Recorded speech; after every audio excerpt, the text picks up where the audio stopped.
எப்பயாச்சும் நோட் பண்ணியிருக்கீங்களா, ஃபிட்டாக இருக்க பர்சன் வந்து காஸ்ட்லியான அவுட்ஃபிட்டோ, காஸ்ட்லியான காரோ, காஸ்ட்லியான பைக்கோலாம் ஓட்டிகிட்டு போகணும், வச்சிட்ருக்கணும் அவசியமே இல்லை.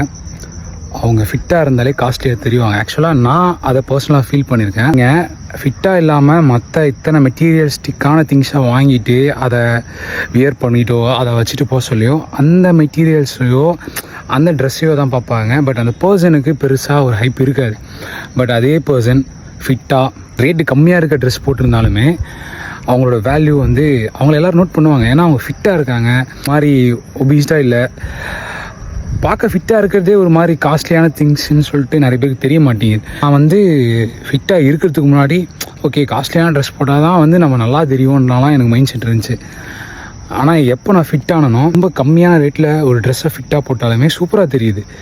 ஸோ தெரிஞ்சுக்கங்க, நீங்கள் வந்து காஸ்ட்லியான திங்ஸ் வாங்கி தான் உங்களை வந்து பயங்கர ஹைப்பாக காமிக்கணும்னு அவசியமே இல்லை.